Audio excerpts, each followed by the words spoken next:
lebih jauh, ya. Saya pengen tahu nih latar belakangnya abang ini apa? Tadi kan bilang bahwa belajar Kristen selama 16 tahun ya bang ya. Iya, betul. Latar belakangnya Kristen, aslinya Kristen atau gimana? Gimana, Pak? Latar belakangnya gimana? Latar belakangnya. Nah, latar belakangnya terakhir sebagai yang beragama Islam atau beragama Kristen? Saya terlahir Muslim, tetapi saya masuk ke gereja-gereja, bahkan saya pelayanan. Makanya dulu saya satu gereja dengan si Tasya, karena saya kalau belajar Kristen saya nyemplung langsung. Tetapi saya tidak murtad gitu loh. Saya langsung ke gereja, saya mengamati, saya mengobservasi, saya mengeksplorasi. Makanya saya tahu apa yang para pendeta tidak tahu. Saya tanya Pak Pendeta karismatik, Pak Pendeta, apa 9 buah roh? Mereka nggak hafal. Kalau saya hafal. Kenapa? Karena saya belajar bukan nongkrong di depan. Saya masuk langsung ke gereja. Oh begini, oh gini ini. Makanya si Tasya mengatakan satu gereja dengan saya. Ya memang betul, si Tasya satu gereja. Ketika saya mengikuti Paulus menyamar seperti domba gitu kan. Saya menyamar seperti domba gitu. Makanya saya ada di ruang lingkup Kristen. Oke, abang ini menyamar seperti domba. Iya, menyamar seperti domba, sama seperti Paulus. Aslinya serigala gitu ya? Bukan, saya aslinya kambing. Istilahnya gini bro, serigala berbulu domba. Tadi abang sendiri yang memberikan statement bahwa abang menyamar seperti domba. Artinya tidak ada ya kalimat yang mengatakan bahwa kambing menyamar seperti domba, tetapi serigala berbulu domba. Artinya Baik, boleh saya tanggapi Pak? Oke, jadi gini, selama 16 tahun. Sabar Pak. Boleh saya tanggapi dulu yang tadi ya. Jadi serigala berbulu domba, saya menyamar seperti domba itu adalah satiran buat Anda tentang Paulus. Ya kan saya sudah bilang, saya meniru si Paulus menyamar seperti domba. Kan sudah saya bilang, saya meniru si Paulus yang nyamar seperti domba. Kalau Anda mengatakan saya adalah serigala, berarti Paulus adalah serigala. Kan coba Anda rekam ulangi nih. Di YouTube ada tuh, di YouTube. Coba Anda ulangi nih, putar kembali ucapan saya. Saya meniru si Paulus menyamar seperti domba. Jadi kalau Anda mengatakan saya serigala, berarti Paulus adalah serigala. Begitu Pak. Statementmu awal mula kan tidak mengutip Paulus menyamar. Saya dari awal mengatakan saya menyamar seperti domba seperti Paulus. Ada di YouTube ini, di YouTube live ini diputar kembali. Ini diputar kembali. Abang baru mengucapkan kata Paulus di terakhir ini. Ada tadi teman-teman ini Pak Pendeta ini sudah saya jabarkan dari awal. Saya menyamar seperti Paulus, nyamar seperti domba. Oke, baik. Saya mengikuti Paulus. Kalau Anda mengatakan saya adalah serigala, saya nggak masalah. Berarti si Paulus adalah serigala juga. Karena saya yang tadi awal, coba Anda lihat dan putar YouTube saya ini. Ada di YouTube saya. Saya seperti Paulus, menyamar seperti domba. Kalau Anda mengatakan saya serigala, berarti si Paulus juga serigala. Karena saya nyamarnya seperti si Paulus. Oke, itu Anda sudah bertanya dan saya sudah menjelaskan siapa saya dan bagaimana saya. Jadi saya belajar Kristen bukan hanya baca buku, bukan hanya saya langsung terjun ke gereja. Ya, baik. Waktu saya ke gereja karismatik diajari 9 buah roh. Ketika saya masuk gereja Betani, Mawar Saron, saya diajari 9 buah roh. Ketika saya ke gereja Tiberias, diajari minyak gosok. Digosok-gosok biar kita mendapatkan berkat kemakmuran Tuhan. Haleluya. Itu kalau ke gereja Tiberias, dikasih minyak urapan. Jadi orang Kristen itu antara gereja satu dengan gereja yang lain teologinya berbeda. Kalau gereja Betani Mawar Saron itu nggak ada minyak urapan, tapi kalau gereja Tiberias dikasih gosok-gosok gitu kan. Ya. Jadi gini abang, setiap ada kamu, itu punya panggilan tersendiri. Jadi seperti Tiberias ada urapan, berarti itu memang panggilan Tuhan buat dia. Di gereja lain ada pengajaran yang berbeda dari Tiberias, itu panggilannya mereka di situ. Bapak sabar dulu Pak. Bapak jangan membohongi saya. Saya ini sudah saya bilang, saya terjun langsung kepada gereja. Orang di luar gereja Tiberias mengatakan gereja Tiberias itu memberhalakan minyak urapan. Nggak ada anugerah-anugerah. Jadi gini Ya, bro, Pak, ini nggak usah membuat saya membongkar ajaran Kristen tentang satu denominasi dengan denominasi yang lain. Kita fokus aja nih, Yesus bukan Allah. iya sebentar. Jadi begini bro, bahwa seperti yang saya bilang tadi, nah, abang juga bilang bahwa selama 16 tahun itu masuk keluar gereja. Berarti genaplah seperti yang Yesus katakan. Bukan kamu yang memilih aku, tetapi akulah yang memilih kamu. Ya. Jadi, jangankan 16 tahun abang, 100 tahun pun abang masuk keluar gereja. Tetapi kalau tidak dipilih oleh Yesus, maka abang tidak akan memahami apapun yang tertulis di dalam Alkitab. Berarti Sebentar bro, saya bukakan ya di Korintus 2 Korintus 3 ayat 14 dan 15. Tetapi pikiran mereka telah menjadi tumpul, sebab sampai pada hari ini selubung itu masih tetap menyelubungi mereka jika mereka membaca perjanjian lama itu tanpa disingkapkan. Karena hanya Kristus saja yang dapat menyingkapkannya. Ayat yang ke-15-nya. Bahkan sampai pada hari ini, setiap kali mereka membaca kitab Musa, ada selubung yang menutupi hati mereka. Jadi bro, jangankan Anda, orang Yahudi sendiri di sini sudah tertulis bahwa mereka ketika membaca kitab mereka sendiri, ketika selubung itu masih ada, mereka tidak akan memahami isi kitab itu. Hanya Yesus Kristus yang bisa membuka selubung itu, sehingga baik Bapakku, kita di sini bukan khotbah ya. Kita ini buktikan saja. Ya, kita buktikan saja. Iya. Bapak mengatakan meskipun ke gereja berapa kali, kalau tidak dipilih Yesus maka kita tidak akan lah. Justru saya adalah orang yang dipilih oleh Yesus untuk mewartakan kebenaran firman Tuhan kalau Yesus bukanlah Allah. Justru yang mengatakan Yesus adalah Allah itulah ajaran dari Rasul palsu dari Tarsus, Pak.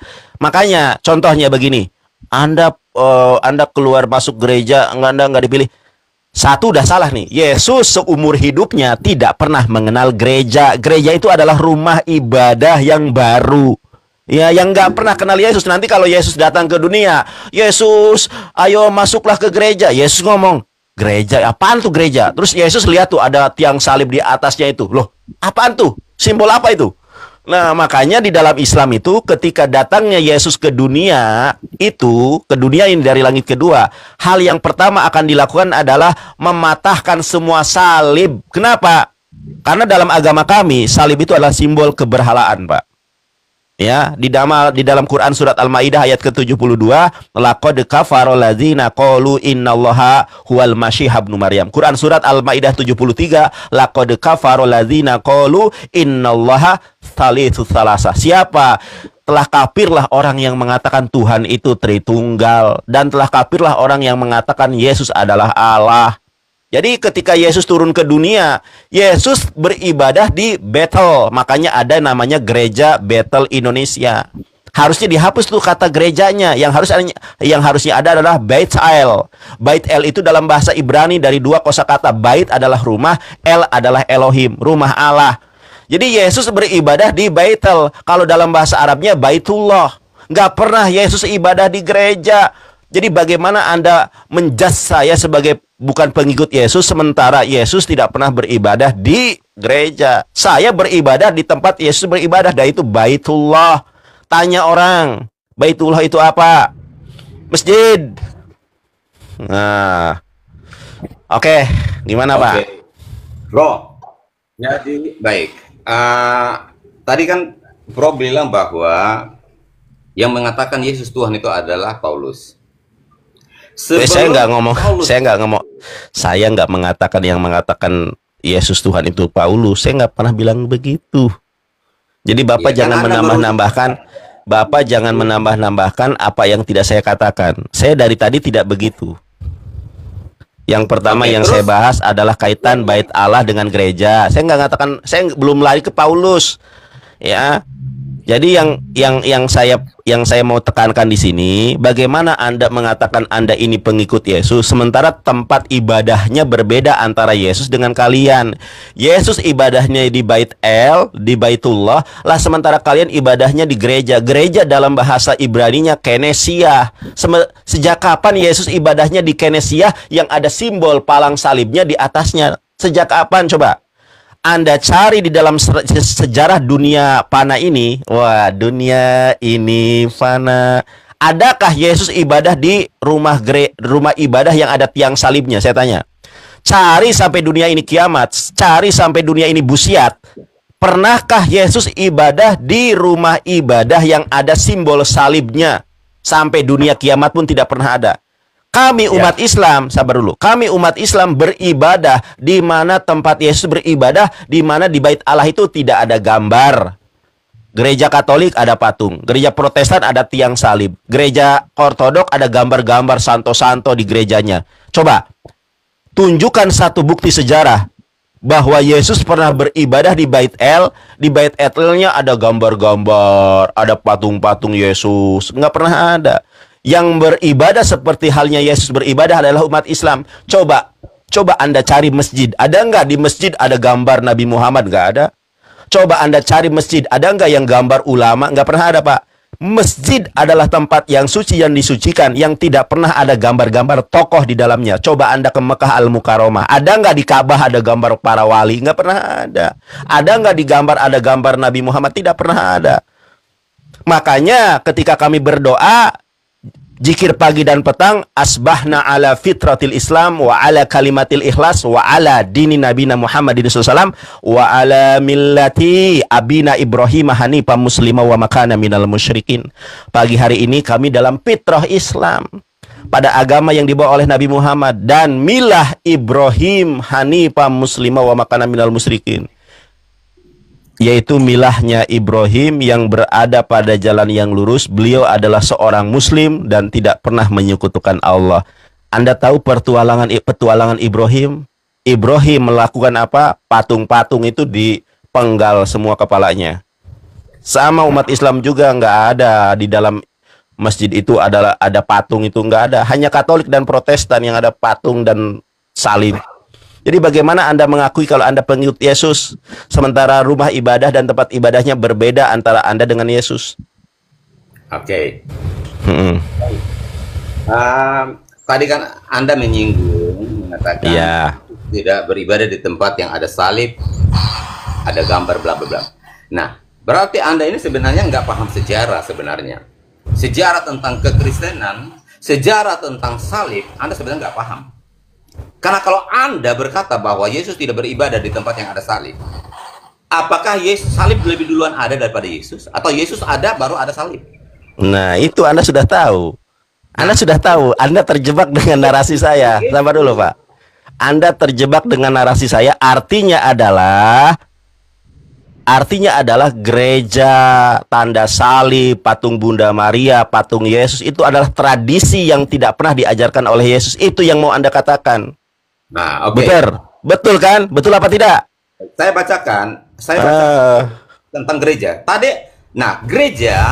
Gereja di sini ini bukan berbicara tentang gedung bangunan yang terbuat dari batako, beton, semen, seng atau atap.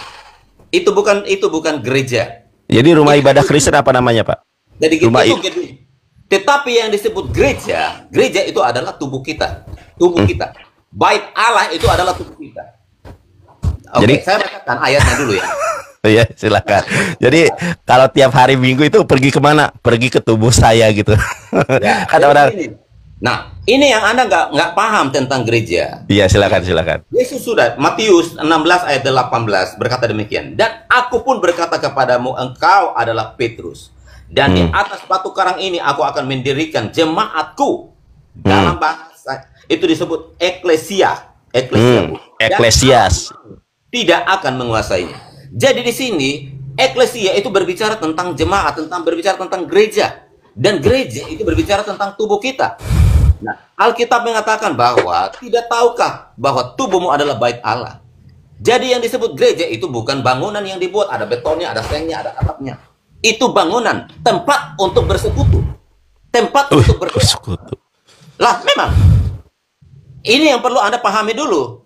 Beda rumah Tuhan itu, konsep Islam dan konsep Kristen kan berbeda. Baik. Sekarang saya tanya sama Anda. Rumah ibadah Kristen itu namanya apa, Pak? Saya mau tanya. Rumah ibadah Kristen itu apa namanya?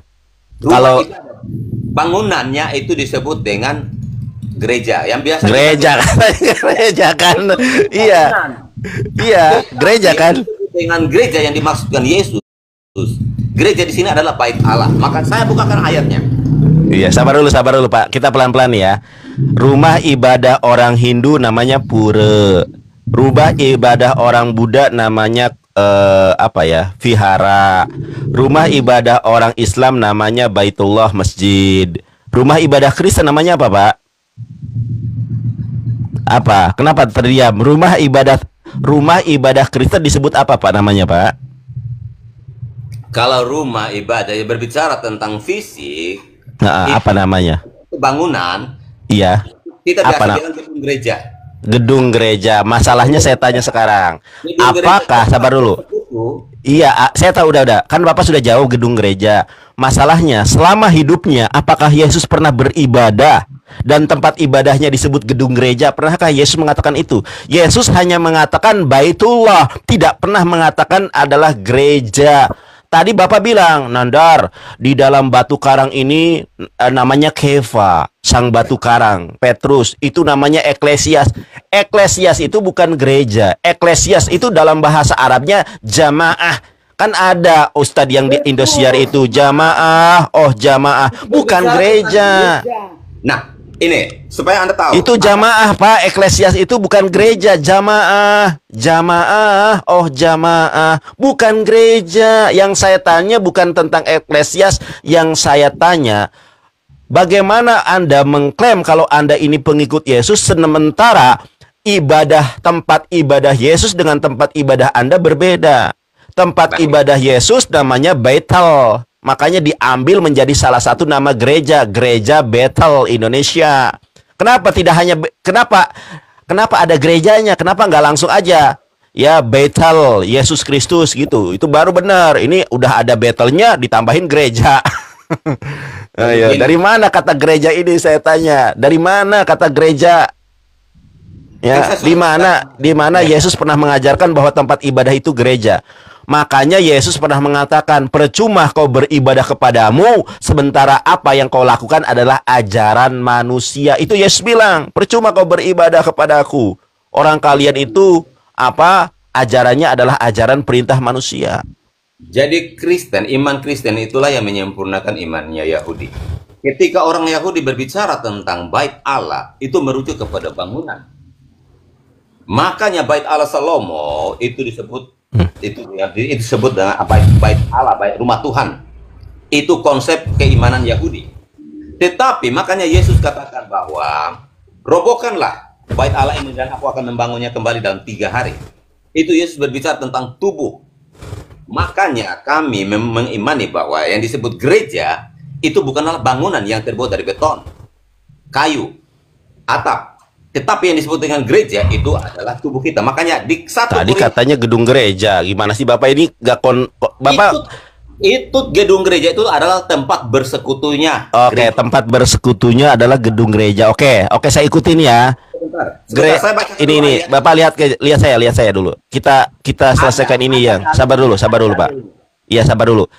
Tubuh kita kata Bapak adalah gereja. Sedangkan kalau di gedung itu namanya gedung gereja, tempat persekutuan. Pertanyaan saya, di manakah Yesus menyebut bahwa gedung tempat persekutuan itu disebut gereja? Coba. Gedung tempat persekutuan itu di mana Yesus menyebutnya sebagai gereja? Kalau Anda mau mencari secara literal bahwa Yesus mengatakan demikian, Yesus tidak mengatakan itu. Ya sudah, nggak ada memang. Makanya, ini 1 Korintus 6 ayat 19 dan 20. Atau tidak tahukah kamu bahwa tubuhmu adalah bait Roh Kudus yang diam di dalam kamu? Roh Kudus yang kamu peroleh dari Allah, dan bahwa kamu bukan milik kamu sendiri, sebab kamu telah dibeli dan harganya telah lunas dibayar. Benar Bapak ini. Allah dengan tubuhmu. Jadi tubuh kita ini adalah rumah Tuhan. Tuhan itu tidak berdiam di dalam gedung.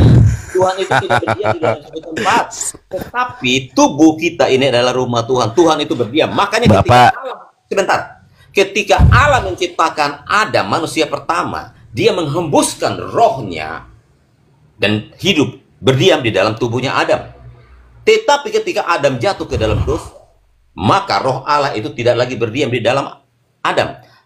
Yang ada di dalam diri Adam itu bukan roh Allah, tetapi roh manusia. Karena roh Allah itu sudah keluar. Karena apa? Allah tidak bisa bersatu dengan dosa. Allah itu kudus, Allah itu suci. Sementara manusia, Adam adalah manusia berdosa. Makanya Allah tidak berdiam di dalam dirinya Adam lagi. Kemana-mana sih Bapak ini? Kemana-mana. Makanya disebut tubuh gereja itu adalah tubuh kita. Sudah dikatakan dalam 1 Korintus tadi bahwa tubuh kita adalah bait Allah. Pak, mohon maaf Pak ya. Saya ini bolak-balik pergi ke gereja karismatik, Protestan, Katolik, Gemahak, Saksi Yehova dan lain sebagainya sudah saya masukin. Justru yang Bapak katakan itu tentang bait Roh Kudus. Bait Roh Kudus itu di dalam diri kita ini. Makanya ada gereja, ya, ada gereja yang nggak boleh mendonorkan darahnya. Kenapa? Karena tubuh kita ini adalah bait Roh Kudus, nggak boleh kita donorkan darah kita. Itu ada gereja yang mempunyai teologi semacam itu. Yang kedua, ada gereja yang mempunyai teologi, sabar dulu, nggak boleh kemudian mentato tubuh kita, karena tubuh kita itu adalah bait Roh Kudus. Ini bukan tentang rumah ibadah, Pak. Ini tentang simbolis kalau tubuh kita itu adalah bait Roh Kudus, bukan baitullah. Yang saya tanya, bagaimana mungkin Anda mengatakan pengikut Yesus, tempat ibadah Yesus dengan tempat ibadah kalian berbeda? Tempat ibadah kalian disebut gedung gereja, tempat ibadah Yesus disebut gedung baitullah. Namanya dalam bahasa Ibrani Betel. Kenapa bisa berbeda? Tempat rumah ibadahnya Yesus, Anda coba baca di dalam Matius itu. Ketika Yesus mengajar Injil di bait Allah, bukan di gereja. Sekarang saya tanya, apakah sama ya bait Allah dengan gereja itu sama atau tidak ketika Yesus mengajar? Saya cari nih ayatnya nih ya. Yesus mengajarkan Injil di bait Allah. Itu ada itu. Apakah bait Allah yang di situ adalah gereja? Saya tanya, apakah ada gereja di situ ayatnya? Coba Anda lihat dalam bahasa Ibraninya, dalam bahasa Yunaninya, nggak ada di situ, nggak ada di situ gereja, eklesia, nggak ada. Dari perspektif apa Anda mau memahami gereja dan bait Allah itu? Kalau Anda mau memahami secara literal bahwa gereja itu adalah bangunan yang terbuat dari beton, kayu dan segala macam secara physically gitu ya. Lalu bait Allah juga, kan saya sudah bacakan ayatnya tadi, bro. Udah, oke lah. Baik, masalah bait Allah biarkan penonton yang menilai. Karena kalau kita berdebat sampai 2 hari pun, kalau kita persepsinya berbeda ya nggak bakal menyatu. Karena diskusi itu bukan untuk memaksakan pendapat lawan. Biarkan penonton yang menilai mana yang benar, mana yang salah, ya. Karena kita di sini tidak saling, karena di sini kita tidak saling memojokkan. Oke, kita sekarang bahas Yesus bukanlah Allah. Baik. Tadi kan Anda sudah menyampaikan. Sudah saya selesaikan, Bapak ini lagi, Pak. Masalah bait Allah itu adalah gereja atau tempat ibadah Yesus itu gereja atau bait Allah. Kita kembalikan kepada penonton. Tempat ibadah. Iya, oke, Yesus bukan Allah sekarang temanya. Jangan lari ke situ lagi ya. Silakan.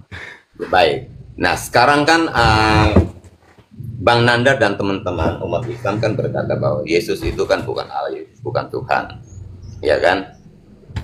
Nah, kenapa kami ini mengimani bahwa Yesus adalah Tuhan? Karena sudah disampaikan, diajarkan oleh saksi hidup, para saksi hidup, yaitu 12 rasul minus Yudas, ditambah lagi dengan Rasul Paulus, ya. Mereka inilah yang menjadi saksi hidup siapa itu Yesus. Jadi kami mempercayai Yesus itu Tuhan, bukan hanya sekedar dari apa yang disampaikan oleh para rasul ini, tetapi kami secara pribadi juga mengalami perjumpaan dengan dia. Contohnya gini, bro, saya alami sendiri. Waktu saya SMP ya, saya ini terlahir dalam keluarga Kristen. Waktu SMP, mama saya tanya sama-sama kayak gini, Chris, kalau kamu metong malam ini, kamu masuk surga apa neraka? Ketika saya mendengar kalimat ini, saya berpikir, secara manusia, logika, saya pengen masuk surga. Tetapi saya tahu, saya sadar saya manusia berdosa. Lalu ketika saya berpikir, oh, karena saya berdosa, pasti saya masuk neraka. Tapi saya takut api. Itu waktu saya SMP. Lalu saya bilang sama mama saya tidak tahu. Malam ini saya metong saya masuk surga atau masuk neraka. Tetapi ketika saya SMA, tahun 99, di situ saya mengalami satu perjumpaan ilahi. Disitulah baru saya, oh iya, disitulah baru saya tahu bahwa Yesus itu adalah Tuhan dan Juru Selamat. Jadi kekristenan itu bukan berbicara tentang agama, tetapi kekristenan itu berbicara tentang kehidupan. Disitulah saya mengalami perjumpaan ilahi bersama Yesus. Disitulah saya tahu bahwa Yesus adalah Tuhan dan Juru Selamat saya. Karena saya melihat kuasa Yesus yang begitu dahsyat. Contoh, mama saya itu berdoa buat kami yang sakit. Kami hampir tidak pernah ke dokter, tetapi kami disembuhkan secara mujizat. Mama saya berdoa buat kakak saya yang sudah metong, bangkit lagi. Mama saya berdoa buat adik saya yang metong, bangkit lagi. Papa saya yang lumpuh, mama saya berdoa berjalan. Kanker kulit di leher, dokter berkata bahwa tidak ada obatnya dan tidak bisa sembuh. Tetapi dengan doa, hanya 1 malam saja, besok paginya bangun tidak ada luka sedikit pun. Baik. Sembuh. Baik, boleh? Saya bisa membuktikan. Sudah, baik, Pak. Kalau itu tidak mampu, kalau itu bukanlah dalil untuk membuktikan Yesus adalah Tuhan, bukan. Karena sama Pak, kalau begitu mah mohon maaf ya, orang-orang animisme di Kalimantan Tengah itu masih banyak. Itu dia memberhalakan roh-roh leluhur bisa sembuh juga kalau sakit. Kalau bahkan orang yang patah tulang bisa langsung rapat lagi tulangnya. Kalau begitu tuh bukan acuan bahwa itu adalah suatu kebenaran. Kalau perjumpaan di dalam mimpi, perjumpaan dengan Tuhan, Pak, itu si Paulus aja sudah bilang begini, Paulus nih Pak ya. Nih, ini kata Paulus nih. Jadi yang Anda ini nih, apa kata Paulus? Hal itu tidak usah mengherankan sebab iblis pun menyamar sebagai malaikat terang. Jadi kalau ada bertemu dengan Yesus di dalam perjumpaan ilahi lah atau apa, Paulus mengatakan di dalam 2 Korintus 11:14, hal itu tidak usah mengherankan sebab iblis pun mampu menyamar sebagai malaikat terang. Jadi saya nggak heran kalau hal semacam itu. Nggak usahlah beragama Kristen, nggak usahlah orang animisme.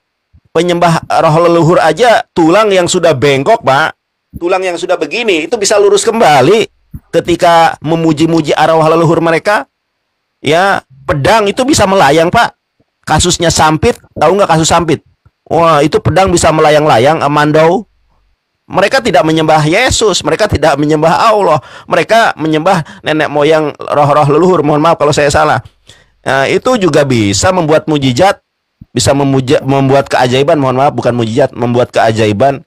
Makanya 2 Korintus 11:14, hal itu tidak usah mengherankan sebab iblis pun menyamar sebagai malaikat terang. Itu bukan menjadi patokan kebenaran. Yang menjadi patokan kebenaran itu dalil, Pak, dalilnya. Sekarang saya tanya, pernah tidak selama hidupnya Yesus disembah sebagai Allah oleh 12 murid dan Bunda Maria? Satu, ya. Kedua, pernah nggak Yesus menyatakan dirinya sebagai Allah? Aku adalah Allah Abraham. Pernah nggak? Silakan. Baik. Makanya kenapa Yesus itu tidak mengatakan secara belak-belakan bahwa akulah Tuhan, akulah Allah? Karena Yesus paham konsep orang Yahudi ya. Adat istiadat. Jangan mengatakan bahwa akulah,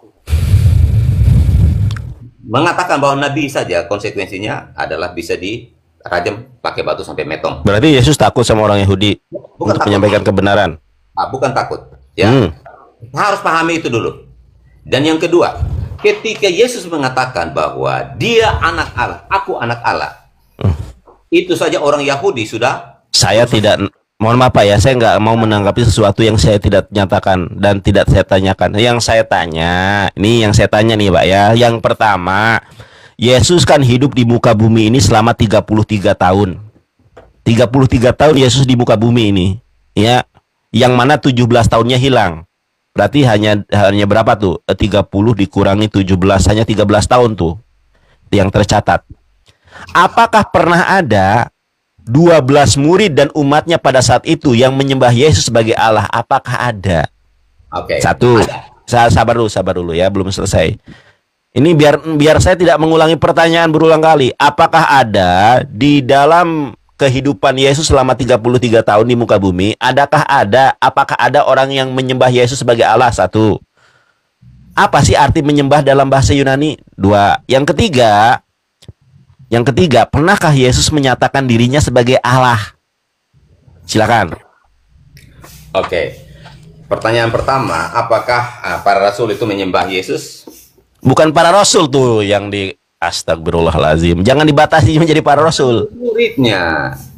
Ya semuanya. Oke. Orang-orang yang hidup di zaman Yesus, pernahkah ada pengikut Yesus yang menyembah Yesus sebagai Allah? Satu. Yang kedua, menyembah itu dalam bahasa Yunaninya apa sih? Karena banyak terjemahan yang salah. Ketiga, pernahkah Yesus menyatakan dirinya adalah Allah? Itu pertanyaan saya. Jangan ditambah, jangan dikurangi. Baik. Yohanes 20 ayat 27 saya bacakan ya. 28 bukan 27. Ya, saya bacakan dari 27-nya. Kemudian dia berkata kepada Thomas, "Taruhlah jarimu di sini dan lihatlah tanganku. Ulurkanlah tanganmu dan cucukkan ke dalam lambungku, dan jangan engkau tidak percaya lagi, melainkan percaya." Thomas menjawab dia, "Ya Tuhanku dan Allahku." Kata Yesus kepadanya, "Karena engkau telah melihat aku, maka engkau percaya. Berbahagialah mereka yang tidak melihat namun percaya." Di sini jelas Thomas itu mengatakan, dia memberikan satu penyembahan, memanggil Yesus, mengatakan bahwa ya Tuhanku dan Allahku. Ini sudah satu jawaban ya. Saya bukakan lagi yang lain. Sebentar.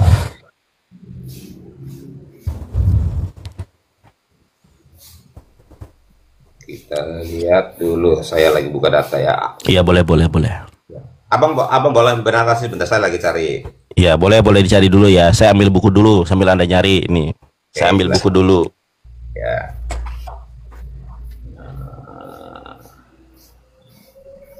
Angin ribut. Coba cari Pak sampai kiamat cari. Yohanes 20:28 mah sambil menjamkan mata saya mampu itu. Silakan. Bentar.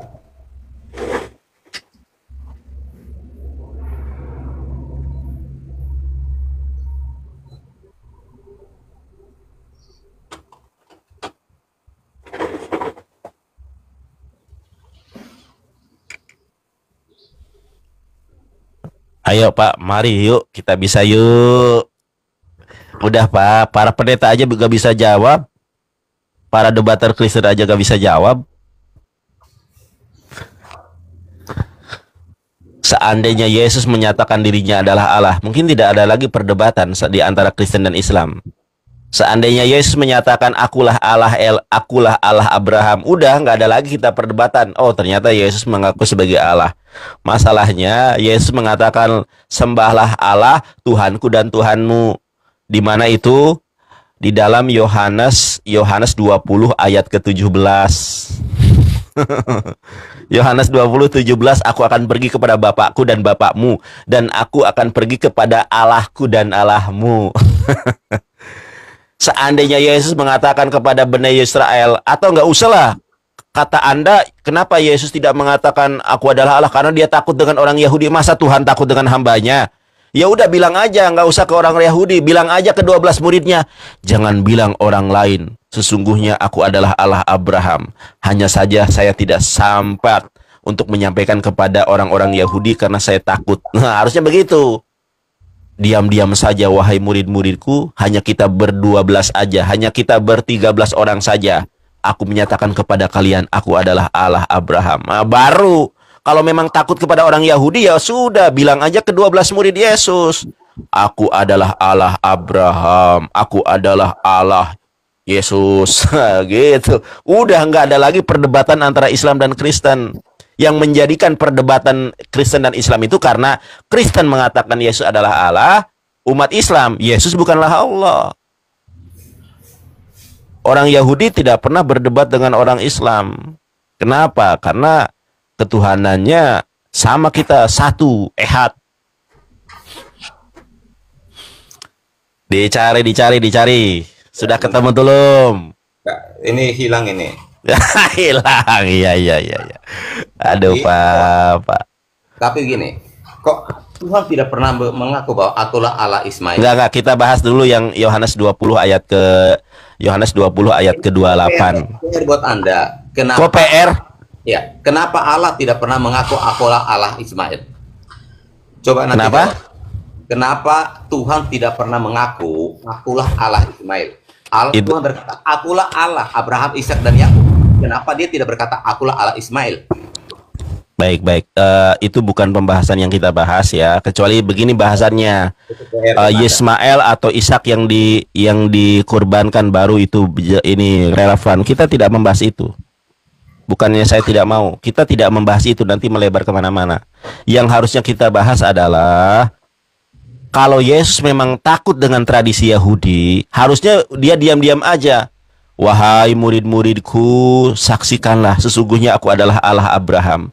Tapi jangan dulu disampaikan kepada orang, ya. Nanti setelah aku ke sorga, barulah kau sampaikan. Harusnya begitu. Kok Yesus harus ngikutin maumu, bro? Ya, sama. Kenapa Yesus juga harus ngikutin mau Anda? Katanya Yesus takut kepada orang Yahudi. Siapa bilang Yesus takut kepada orang Yahudi? Tadi kan Anda bilang, kenapa Yesus tidak menyatakan dirinya adalah Allah? Karena orang Yahudi tradisinya bukan ini. Yesus mengatakan anak Allah aja dihujat. Kenapa Tuhan takut dihujat? Orang saya dihujat ganteng mirip Ariel Peter Pan saja saya tidak marah. Kenapa Yesus malah takut? Orang Yesus mengatakan anak Allah aja dihujat oleh orang Yahudi. Masa Allah takut dengan orang Yahudi? Masa Tuhan takut dibully? Ya kalau dia memang Allah, akulah adalah Allah Abraham. Kalau orang Yahudinya ngambek ya tinggal dikutuk aja jadi pohon. Kan bisa Tuhan itu. Baik, kalian terkutuklah jadi pohon, langsung jadi pohon semua. Kalau memang Allah, kan Allah itu tinggal jadilah dia. Kenapa Tuhan takut sama orang Yahudi? Kenapa dia tergantung sama orang Yahudi?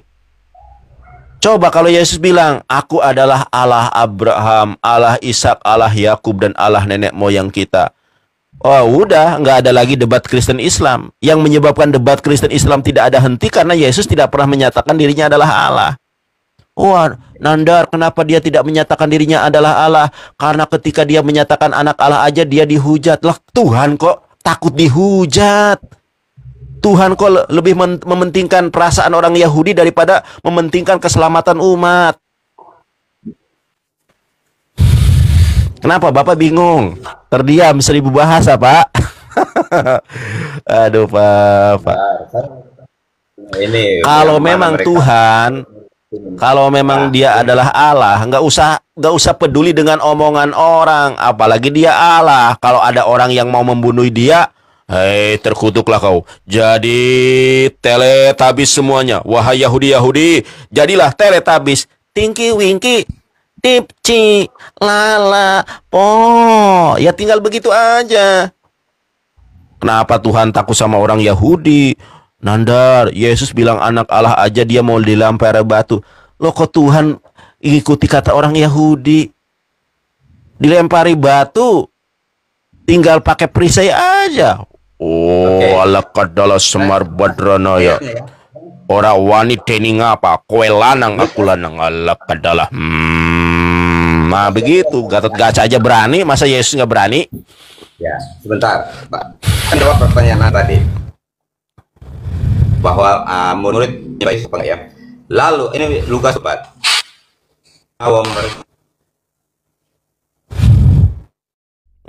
Macet Pak, sinyal Anda macet Pak. Sinyal Bapak macet. Sinyal Bapak macet Pak. Teman-teman, sinyal dia atau sinyal saya macet?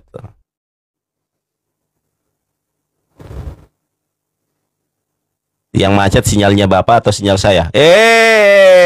Kabur.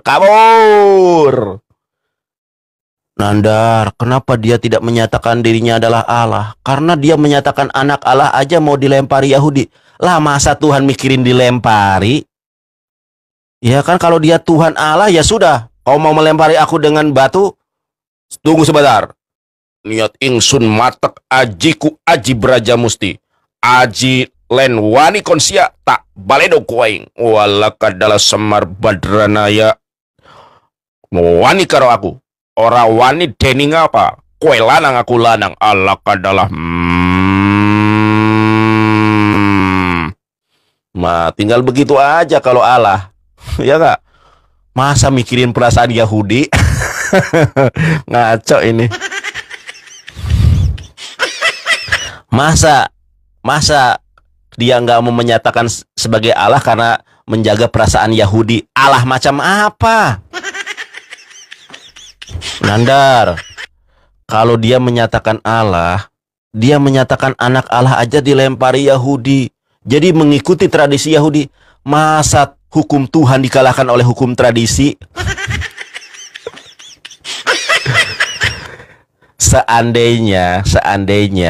Seandainya Yesus dengan gamblang menyatakan, wahai murid-muridku, wahai ibuku, wahai ayahku, wahai umatku, aku adalah Allah Abraham. Tidak ada Allah kecuali daripada aku. Sembahlah aku, wahai orang Yahudi. Sembahlah aku, wahai murid-muridku. Wah, udah. Muslim dan Kristen gak pernah berdebat lagi. Kenapa? Ngapain kita ngurusi agama Kristen? Orang Yesusnya sudah bilang adalah Allah, adalah ilah. Yang menyebabkan itu karena nggak ada pernyataan itu. Jadi inilah yang lebih kejam sebetulnya. Kalau ada, udah. Kita nggak bakal berdebat lagi. Apa yang kita perdebatkan? Terjadinya perdebatan Islam dan Kristen karena kerancuan, ketidakjelasan, ketidakpastian. Di dalam hukum aja ada asas kepastian hukum, ada asas kemanfaatan, ada asas keadilan. Masa hukum Tuhan kalah dengan asas hukum? Asas hukum aja ada asas kemanfaatan, ya, ada asas kepastian hukum, ada asas keadilan. Masa ini Tuhan kalah sama hukum manusia? Tuh, hukum manusia aja ada asas kepastian hukum. Lah ini ditanya Allah atau bukan? Waduh, kalau menyatakan Allah nanti dibunuh, Nandar. Lah dia aja mati disalib, gimana sih? Ngapain peduli dengan ucapan orang Yahudi? Sini cari debater Kristen yang paling hebat. Masa nggak ada wani ke aing, baledo ku aing sia.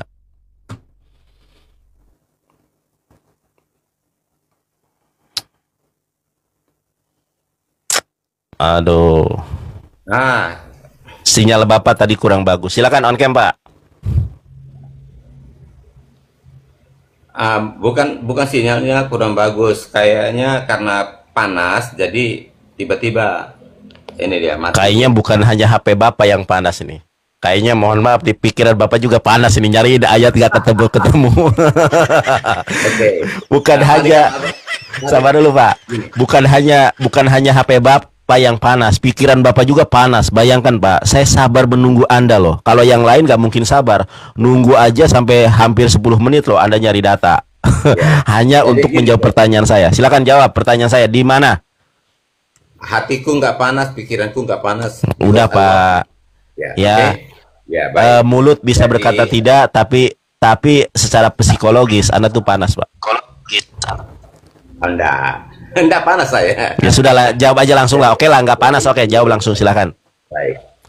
Nah, kan tadi Abang bertanya di mana murid-murid menyembah Yesus ya. Lukas 24 ayat 52. Saya coba dibaca.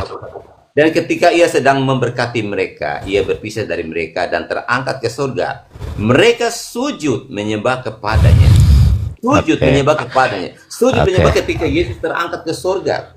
Jadi bukti saksi hidup ini tahu bahwa Yesus adalah Tuhan.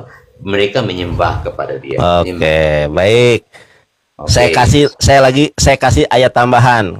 Kalau bilang Pak, kalau Anda nyari ayat itu Matius 2 ayat kedua, Pak. Lebih mantap lagi. Coba Matius 2 ayat 2. Kenapa cuma itu? Ngomong Pak, saya kira cari apa? Matius 2 ayat kedua, Pak. Coba Bapak buka. Itu lebih ini lagi. Matius 2 ayat 2. Ini saya bantu jawaban kok malah Bapak nggak mau.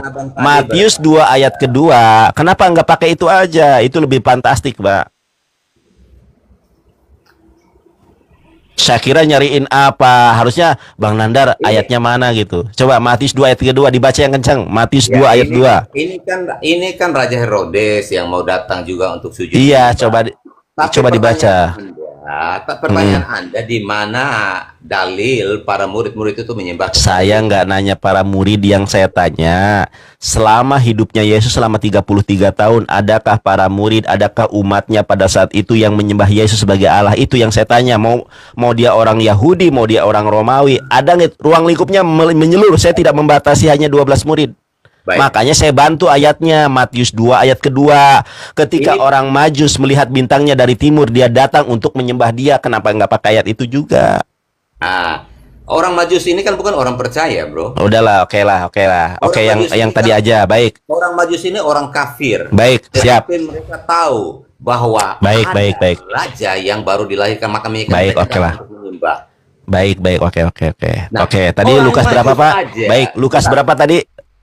Orang Majus aja yang bukan orang Yahudi, yang tidak tahu, mereka ini orang kafir, tetapi mereka sadar ada satu pribadi yang lebih besar dari mereka, yang lebih mulia, makanya mereka datang untuk menyembah dia. Iya, mau saya kasih tahu jawabannya, Pak. Sabar dulu, Pak. Sudah, Pak. Bapak kan sudah nunjukkan ayatnya, jadi jangan ceramah dulu, saya tanggapi. Saya masuk gereja 16 Sabar tahun. dulu, Pak. Sabar dulu, Pak. Abang tidak percaya karena abang tidak dipilih oleh Yesus. Justru saya adalah orang pilihan Yesus, Pak. Saya mengikuti ajaran Yesus. Sabar dulu, Pak. Sabar dulu kan. Bapak kan sudah menunjukkan ayatnya. Oke, kan pertanyaan berikutnya adalah menyembah dalam bahasa Yunaninya itu apa?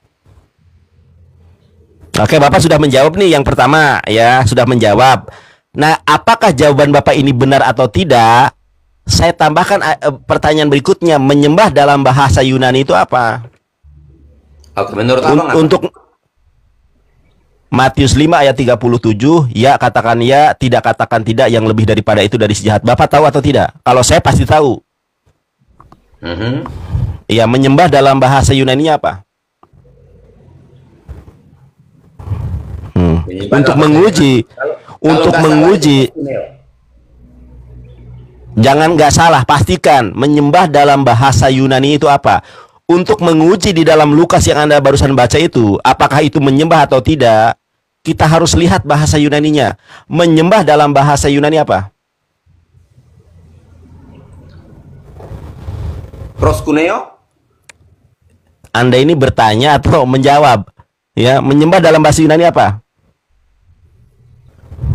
Saya nggak belajar bahasa Yunani, tetapi Oke, baik. Itu artinya proskuneo. Proskuneo itu bukan menyembah, Pak. Proskuneo itu kalau di bahasa Indonesia membungkuk, ruku, menghormati, itu proskuneo. Iya, itu artinya menyembah. Bukan, makanya saya tanya bahasa Yunaninya menyembah itu apa. Udah gini aja, saya langsung aja deh, jangan bertele-tele ah. Kita lihat teman-teman. Nih Pak, lihat nih ya. Lihat ke sini Pak. Bapakku yang kukasihi, Pak, lihat ke sini. Yunani, Indonesia, Yunani Pak, lihat Pak. Si Bapak ini ampun. Iya. Indonesia menyembah, bahasa Yunaninya apa Pak? Latria. Sekarang coba kita baca. Tadi ayat berapa Pak? Ayat berapa tadi? Nah, sekarang gini. Sabar dulu. Jangan kita telusuri dulu. Ada nggak kata latria di dalam tadi berapa? Lukas berapa? Latria di sini. Sabar dulu Pak. Lukas berapa tadi? Lukas berapa? Lukas berapa tadi? Lukas tadi di Lukas terakhir itu. Iya, Lukas berapa? Kok Lukas terakhir? Ya, sebentar saya buka dulu. Iya. Nah, untuk membuktikan jawaban Anda benar atau tidak, kita lihat dalam bahasa Yunaninya. Saya debater Kristen, saya debater Muslim multi talenta, mau bahasa Yunani, Ibrani, Arabik, bisa saya baca. Mana?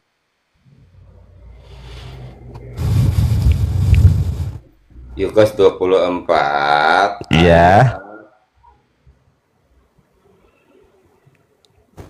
52, ya kan? Nih Bapak, ingat teman-teman ya, menyembah dalam bahasa Yunani itu latria. Sekarang kita lihat ayat ini dalam bahasa Yunani. Ya. Nah inilah makanya Pak, sering saya sampaikan orang Kristen di muka bumi itu dibohongi. Mohon maaf, ini saya harus katakan biar kalian belajar. Kristen di muka bumi ini dibohongi dengan terjemahan. Mereka sujud menyembah kepadanya, lalu mereka pulang ke Yerusalem dengan sangat bersuka cita. Kita lihat dalam bahasa Yunaninya. Kai hautoi proskune santes hauton Yupes treupan heis Airosalem metakaras megales. Nah, ternyata di sini nggak ada latria, Pak. Yang ada adalah proskunesantes, nggak ada kata latria. Jadi orang Kristen dibohongi dengan terjemahan. Nggak ada orang yang menyembah Yesus. Menyembah dalam bahasa Yunaninya latria, dalam bahasa Arabnya ya'budu. Kita tunjukkan nih. Nah, saya tunjukkan, Pak, ya. Saya tunjukkan kepada Bapak. Yunani Arab. Bapak lihat nih ya. Nih. Kita lihat teman-teman ya, ini Yunani Arab ya, Yunani Arab. Kita copy paste yang tadi nih. Nah, latria ini Yunani, ini Arab. Dalam bahasa Arabnya ya'budu. Makanya di dalam Islam, wa ma khalaqtul jinna wal insa illa liya'budun. Tidaklah manusia dan jin diciptakan untuk ya'budu kepada Allah. Ada kata ya'budu, menyembah. Ya'budu dalam bahasa, sabar dulu. Dalam bahasa, sabar dulu Pak. Dalam bahasa Yunaninya latria. Oke, saya baca ulang lagi.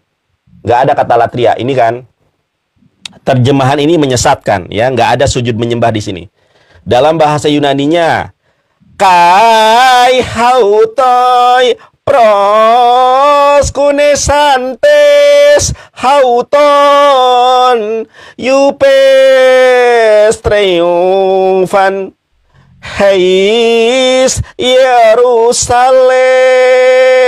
Yerusalem metakaras megales. Nggak ada kata di situ, nggak ada kata latria, Pak. Makanya umat Kristen di Indonesia, di muka bumi dibohongi dengan terjemahan.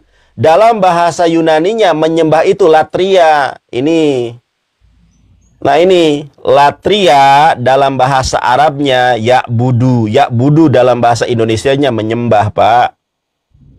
Tuh, saya mah multitalenta. Mau baca Ibrani bisa, baca Yunani bisa, baca Al-Quran. Siapa bilang saya nggak bisa baca Quran? Bisa.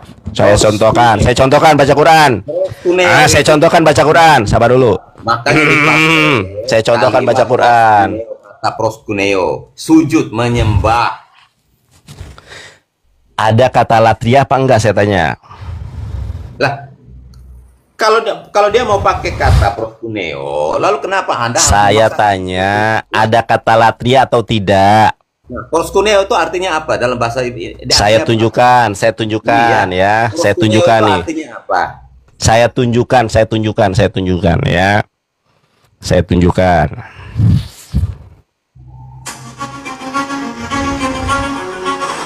Anjing, ini gue mau bahas sih, sumpah. Sebentar ya. Apapun gue seumur hidup gak bakal dia berusaha. Sabar ya Pak ya. Gue dikasih yang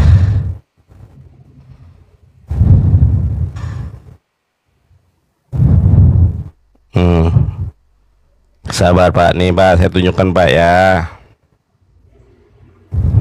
Nih, Bapak lihat ini. Saya gedein layar saya dulu ya. Ini mohon maaf, orang-orang Kristen di muka bumi ini mohon maaf Pak ya, ditipu dengan terjemahan. Saya ini dulu ya. Mana nih? Sabar Pak, sabar. Saya nyalain Bluetooth dulu. Aduh, Bluetoothnya mana nih? Bluetooth connected. Ini Bapak lihat ya. Nih Pak. Mohon maaf, layar Bapak saya kecilkan dulu. Saya perlihatkan ke teman-teman.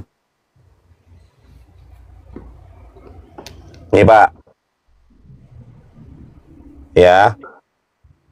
Ini saya bacakan. Dalam teologi Kristen, proskuneo dan latria adalah dua istilah yang berbeda, namun seringkali disalahpahami terkait dengan ibadah. Proskuneo lebih mengarah pada tindakan penghormatan seperti membungkuk atau bersujud yang bisa ditujukan kepada manusia atau dewa. Sementara latria mengacu pada penyembahan yang hanya ditujukan kepada Tuhan sebagai bentuk pengabdian tertinggi. Jadi berbeda. Kalau proskuneo itu menghormati, membungkuk atau bersujud. Sedangkan latria ya, nih. Sementara latria mengacu pada penyembahan yang hanya ditujukan kepada Tuhan sebagai bentuk pengabdian tertinggi. Nah, jadi sudah saya bilang, Pak, orang Kristen dibohongi dengan terjemahan. Karena dibohongi dengan terjemahan, saya mewayang golek dulu. Kok ini sih? Sabar, Pak ya. Tuh, saya mah multi talenta tuh, Pak. Sunder.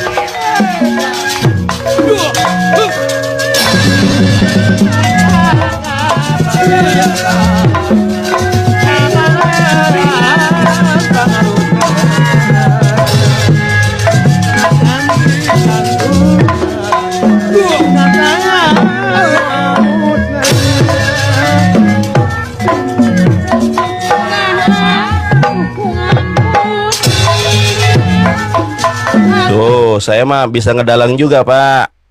Jadi selain berdebat, saya itu multi talenta, bisa berdalang, bisa berdebat, bisa ceramah, bisa semua. Saya juga buktikan. Jadi orang Kristen itu dibohongi dengan terjemahan, gak ada orang yang berlatria kepada Yesus. Baik, Bro, saya juga buktikan ini ya, di sini ya. Apa? Oke, di sini kata proskuneo adalah sebentar.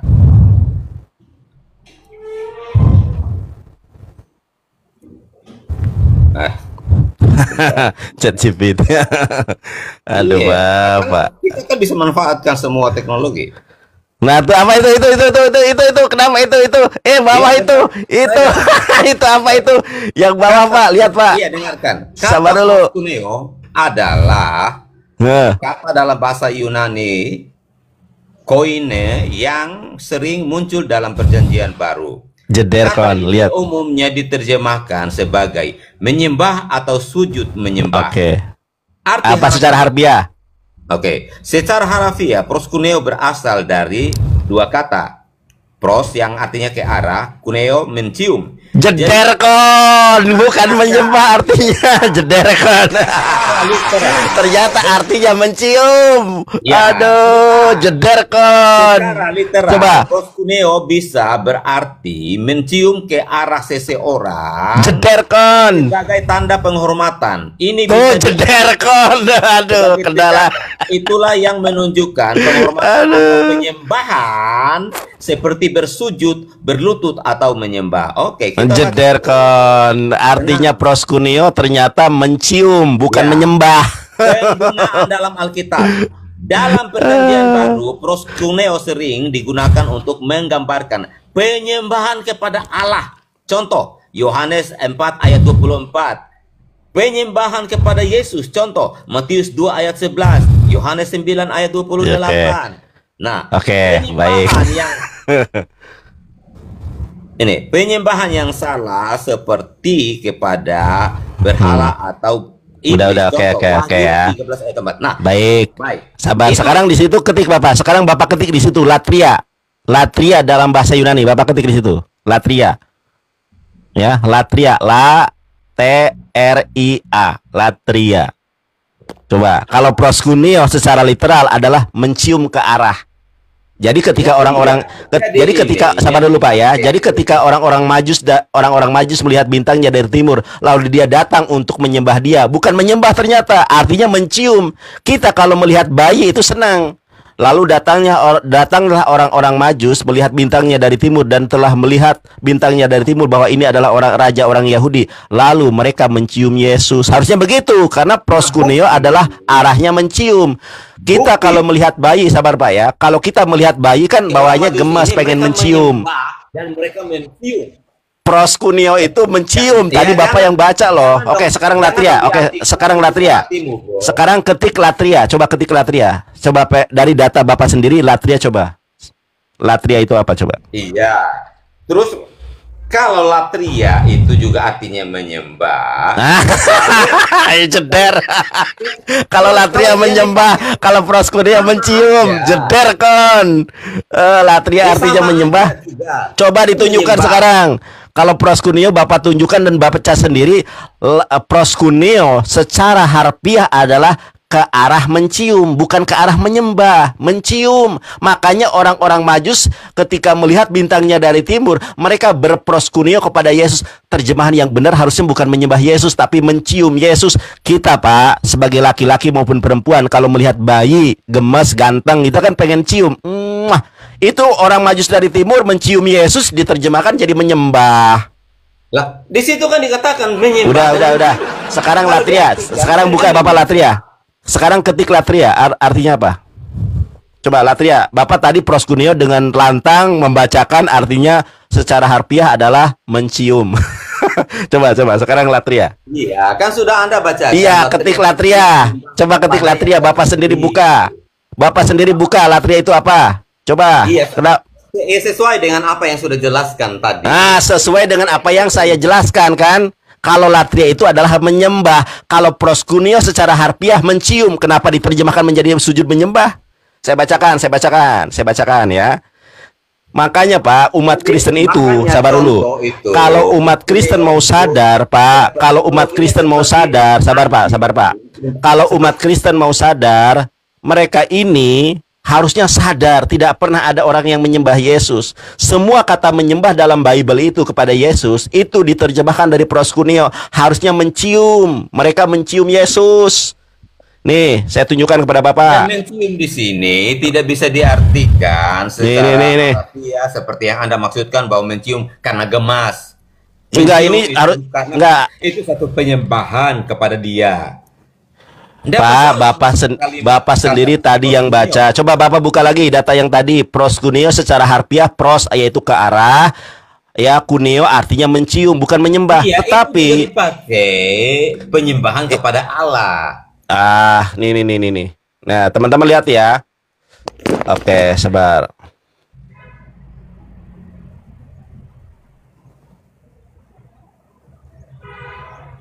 Pak, nih Pak ya. Bapak lihat sendiri Pak. Indonesia menyembah. Dalam bahasa Yunaninya secara harfiah latria. Kalau proskuneo, pros artinya ke arah, kuneo artinya mencium bukan menyembah. Coba sekarang kata latria Pak, buka Pak. Bapak buka kata latria sekarang. Tadi kan Bapak buka tuh dengan PD-nya Bapak membacakan proskuneo adalah prosnya ke arah, kuneonya mencium. Sekarang latria Bapak buka. Kalau data dari saya takutnya di framing, itu data buatan Anda. Coba Bapak buka tuh latria. Ya sudah, latria itu juga memang saya sudah buka dan memang. Iya, coba tunjukkan kepada masyarakat halayak, Pak. Kenapa kalau proskuneo tunjukkan, kenapa latria nggak Bapak tunjukkan? Apa latria? Coba tunjukkan. Coba biarkan halayak ramai menonton. Kalau proskuneo artinya ke arah mencium, bukan menyembah. Orang Kristen di Indonesia dan di muka bumi dibohongi dengan terjemahan. Coba sekarang buka latria.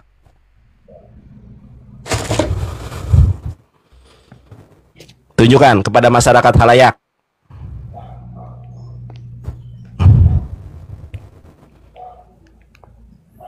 Mohon maaf Pak ya, aku gak tega sebetulnya sama Bapak. Coba ya kita namanya diskusi kan. Kadang ada keras, ada ini. Oke. Nah, kalau Anda mau menyebut kata latria, itu juga tertulis di Roma 9 ayat. Malah Roma. Iya. Aduh, saya tanya latria apa malah Roma, gimana sih Bapak ini? Coba kata latria itu apa? Jadi ternyata kata latria itu juga dipakai. Ya, coba buka dulu. Ya. Ini. Loh. Kenapa enggak? Coba kenapa Bapak dari ini? Coba apa baca yang kencang? Bentuk ibadah atau pelayanan suci yang hanya pantas diberikan kepada Allah. Apa di bawahnya? Ini adalah penyembahan tertinggi. Jeder kon. Sekarang kalau Yesus adalah Allah, pernah nggak ada orang selama hidup Yesus ada orang yang berlatria kepada Yesus? Tunjukkan ayatnya. Oke. Coba tunjukkan.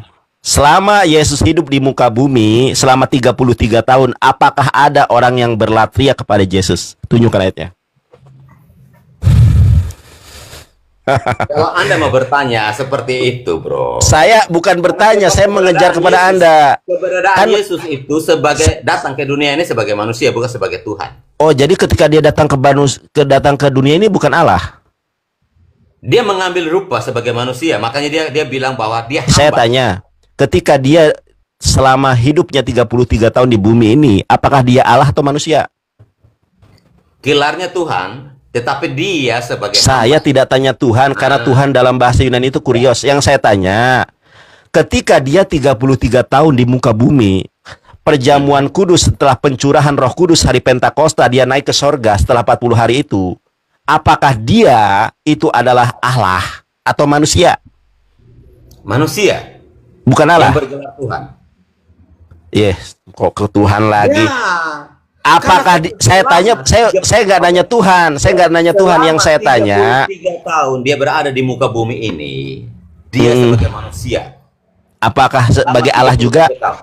Sebagai Allah atau bukan? Dia tidak memposisikan diri sebagai Allah. Oh, bukan. Jadi dia sebagai manusia. Ya, sebagai manusia. Nah, begitu dari tadi jawab, Pak, teman-teman. Tetapi posisinya saat Sabar dulu. Selama 33 tahun adalah sebagai manusia. Jadi selama 33 tahun di muka bumi, Yesus yang kita cintai, Yesus yang kita sayangi itu sebagai manusia, bukan sebagai Allah. Ya, bukan sebagai Allah. Jederkon. Untuk apa? Terima kasih kejujurannya, hebat, Bapak sudah mengakui. Sebagai Allah, tidak ada satu manusia pun yang akan bisa melihat dia. Baik, ketika Yesus sebagai manusia, lalu yang Allah itu siapa? Posisi Yesus sebagai manusia sebenarnya.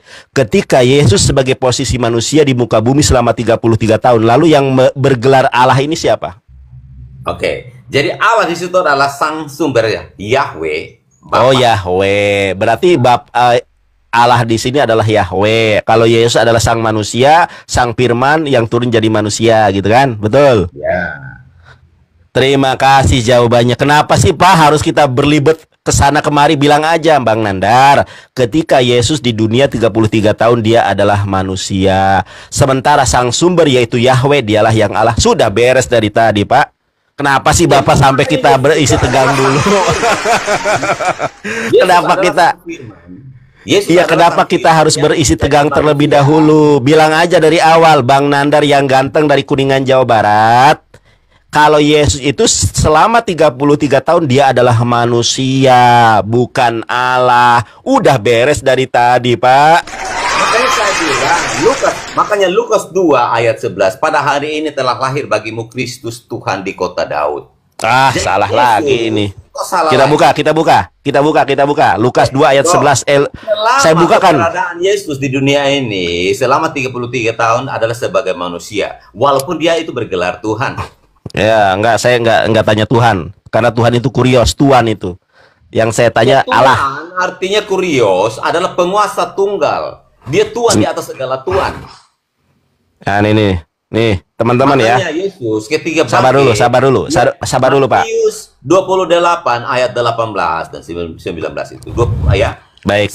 Saya tunjukkan kepada Bapak. Kunci kerajaan surga. Oke, itu kita sudah nggak bahas lagi, Pak. Itu kita sudah tidak bahas lagi. Sekarang kita bahas Lukas 2 ayat 11. Oke. Nah, coba Bapak baca ini. Apa di sini? Hari ini telah lahir bagimu juru selamat, yaitu Kristus Tuhan di kota Daud, ya. Terus mau saya tunjukkan kesalahannya di mana, Pak? Apa kesalahannya? Kesalahannya, teman-teman ya. Bapak tahu nggak arti Kristus itu apa? Kristus artinya yang diurapi. Teman-teman ya. Terima kasih Bapak. Bapak ini namanya siapa, Pak ya? Biar saya tidak sebut Kingdom ya. Kingdom kan mungkin nama akun. Nama Bapak siapa? Chris.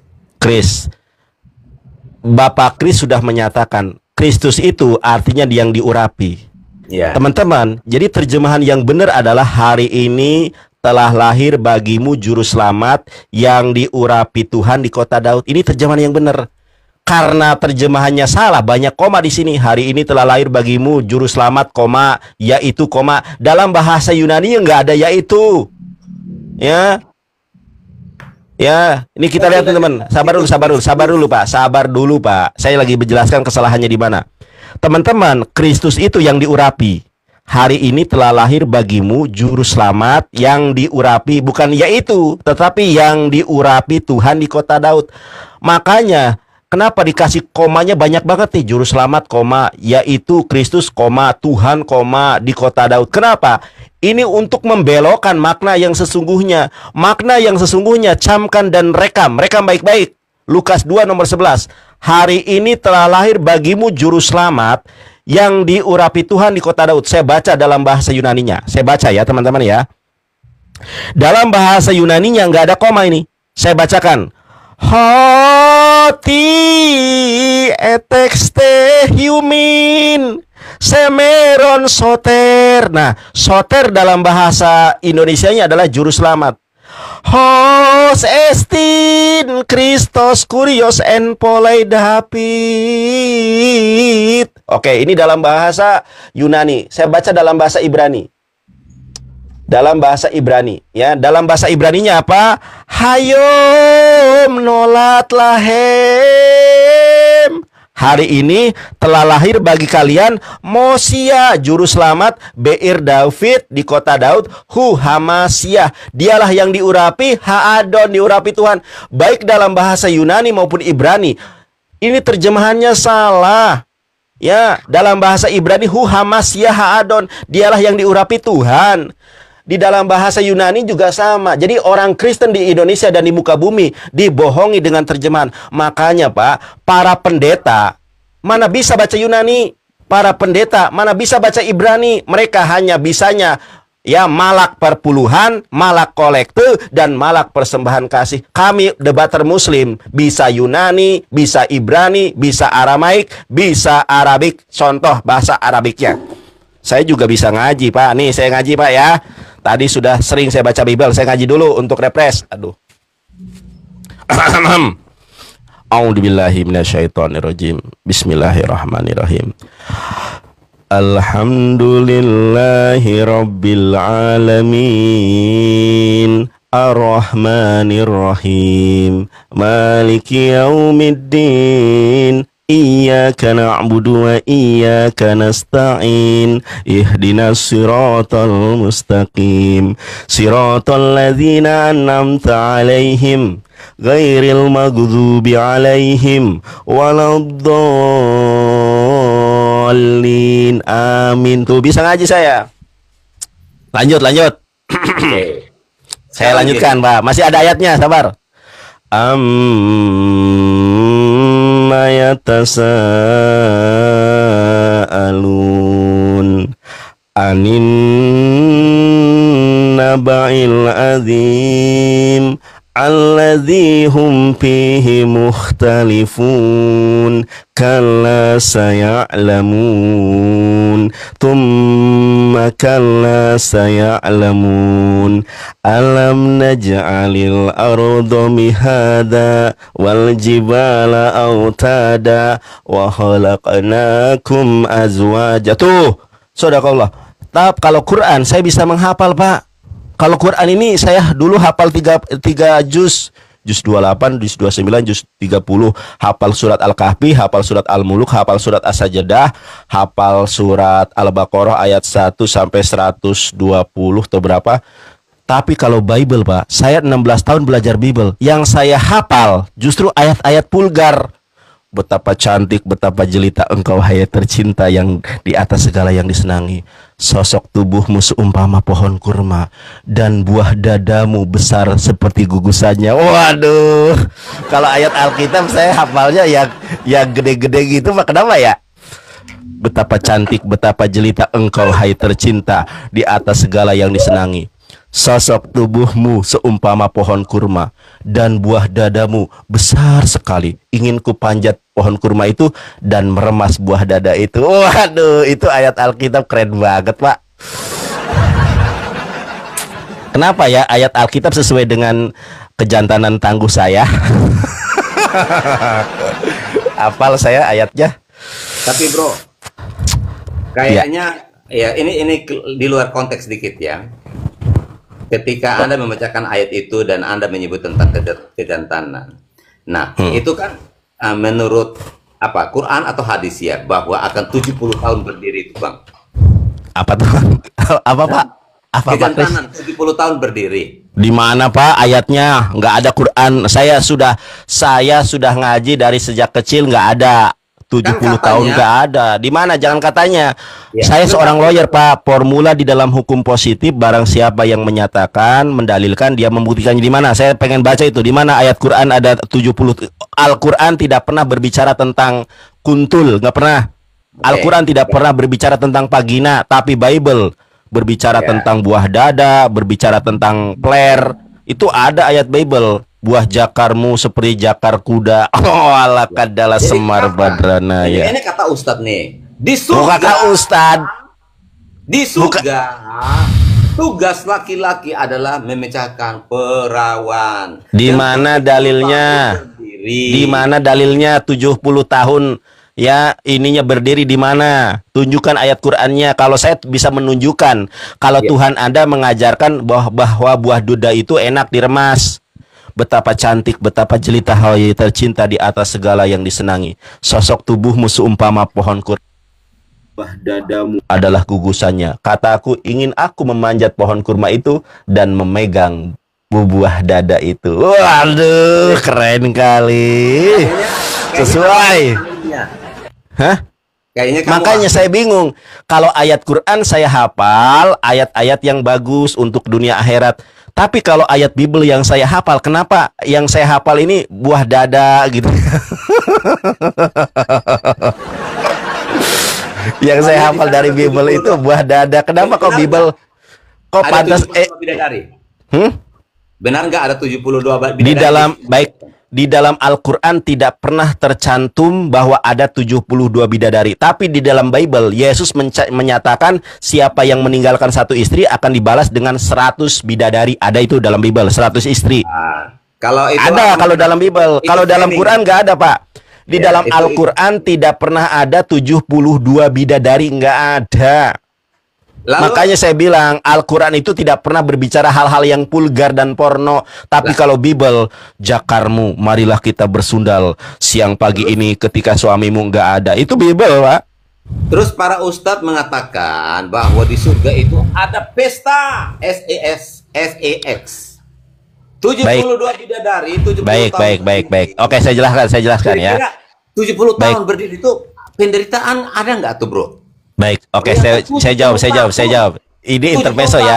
Sabar dulu, Pak. Ya, ini intermezzo karena tadi kita tidak membahas ini. Ya, baik. Kalau dalam Quran itu begini, Pak. Rasulullah SAW bersabda begini. Taraktu fikum amroini. Kutinggal kalian dua perkara. Lang tadilu tamasaktum bihima kitabullah wa sunnati Rasulullah. Kutinggalkan dua perkara yang kalian tidak akan pernah tersesat selama-lamanya selama kalian berpegang kepada Al-Quran dan Sunnah.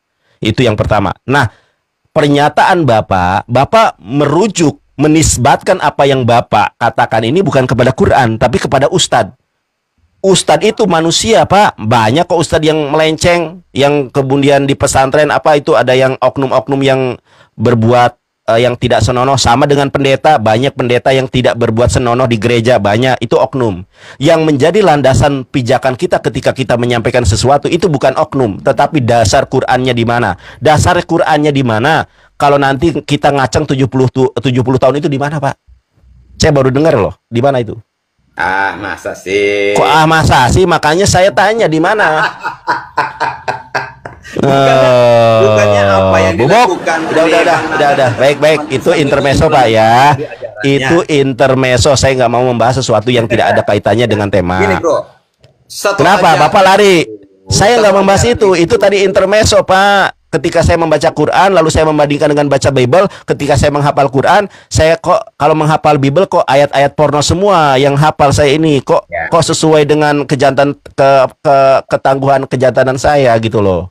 Oke, gitu. Baik. Itu intermezzo ya. Intermezzo. Oke. Bapak. Baik. Nah, karena temanya kan Bapak sudah mengakui. Ayat 11 itu tentang oh ya, Lukas 2 ayat 11 ini. Sabar, Pak ya. Lukas 2 ayat 11 ini ternyata orang Kristen ditipu dengan terjemahan. Jadi, terjemahan yang benar itu adalah nih. Hoti etex teh humin semeron soter hos estin Christos kurios en polaida pip. Jeder kon. Oke. Sekarang gini, kan tadi Anda menyebut yang diurapi. Nah, Yesus yang diurapi Tuhan di kota Daud. Ya kan, Kristus yang diurapi Tuhan di kota Daud. Sekarang Yesus siapa yang mengurapi? Yang biasanya untuk mengurapi itu siapa, bro? Ya, yang mengurapi itu imam-imam ya.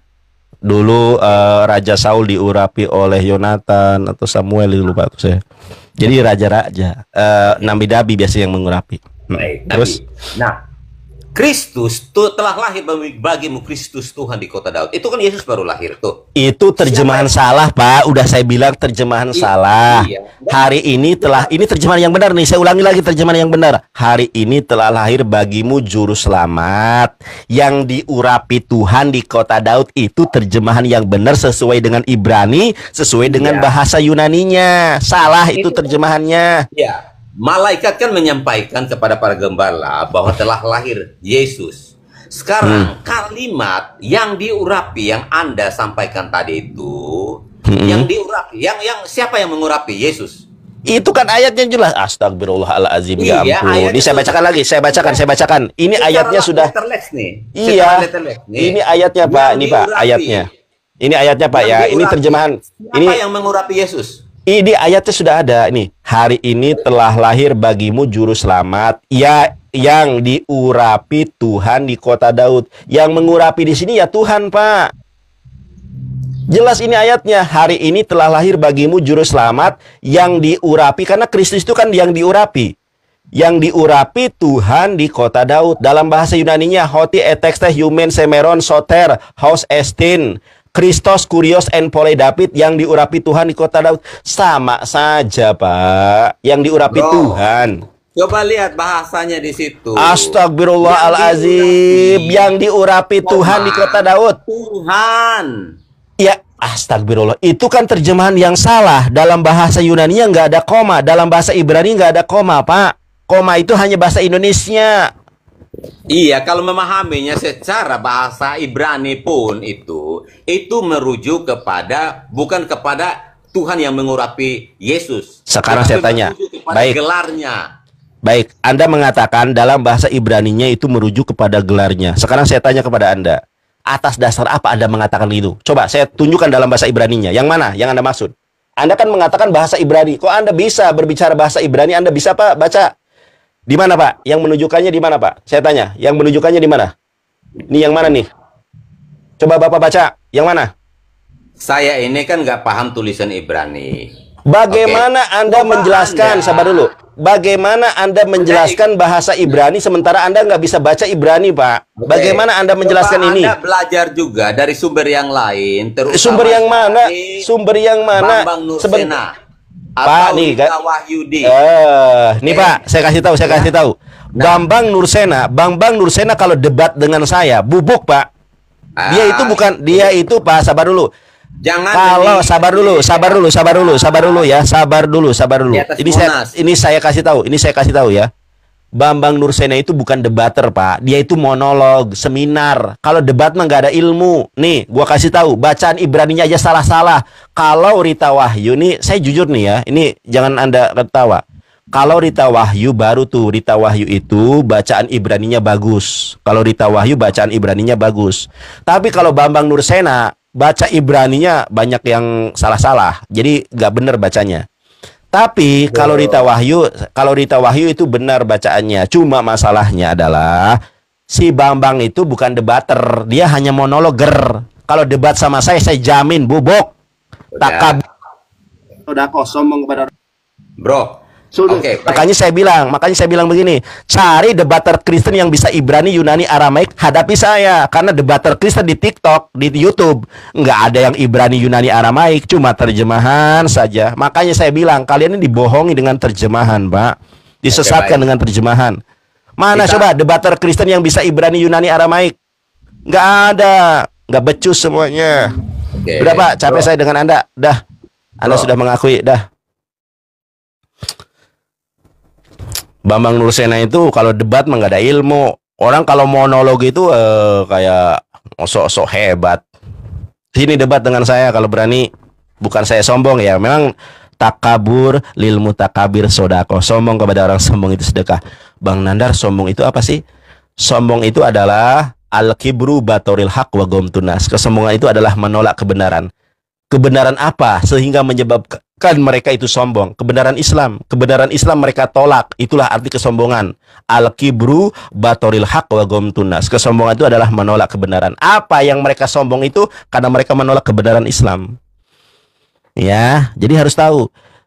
Teman-teman cari, ada sahabat yang namanya Abu Dujana. Ketika Abu Dujana di perang Uhud, dia itu pakai ikat merah. Berjalannya bagaikan raksasa. Wah, ceder. Kata Rasulullah, ini jalan yang dimurkai Allah di luar medan perang.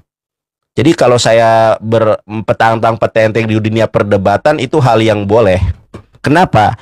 Karena sekarang kita itu bukan perang pedang. Kita ini sekarang perang gazwul fikr, perang pemikiran. Kalau perang pemikiran jangan kelemar-kelemar. Cari debater Kristen yang paling hebat, hadapi saya. Itu namanya baru perang gazwul fikr. Aduh, saya mah nggak bisa apa-apa ya. Ya, nggak ada marwahnya. Kecuali gini, kalau saya menganggap saya lebih baik daripada debater muslim, itu baru haram. Kenapa? Ketika iblis dan para malaikat disuruh, dulu namanya bukan iblis, Ajajil. Sebelum dia menjadi malaikat pembangkang, makhluk pembangkang, dia itu namanya Ajajil. Ketika Ajajil dan seluruh para malaikat disuruh bersujud kepada Adam, maka Ajajil itu membantah. Dia mengatakan ana khairu minhu. Pasajadu ila iblis. Makanya ketika dia menentang perintah Allah, diganti namanya jadi iblis. Pasajadu ila iblis. Kenapa? Iblis itu membangkang. Apa yang dia katakan? Ana khairu minhu. Aku lebih baik daripada dia. Khalaqtani min nar wa khalaqtahu min tin. Aku lebih baik daripada dia. Engkau menciptakan aku dari api, sementara engkau menciptakan dia dari tanah. Aku lebih baik daripada dia. Engkau menciptakan aku dari api, sementara dia engkau ciptakan dari tanah. Kalau saya merasa hebat dari debater muslim yang lain, itu haram hukumnya. Tapi kalau saya mengatakan, mana debater Kristen yang sanggup mengalahkan saya? Naik ke sini, cederkon. Itu halal, teman-teman ya. Berpahala juga. Jadi kalau menghadapi oten-oten polo usuntur, kita ganti ya Pak Kingdom nanti lagi ya Pak ya. Tenang Pak, nanti bosan sama Bapak terus.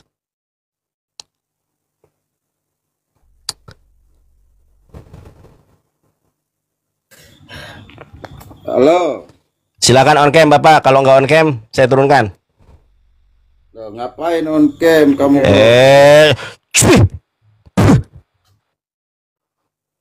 Kalau nggak on cam gua ludahi kau. Kalau nggak on cam gua ludahi. Kalau nggak on cam gua ludahi kau.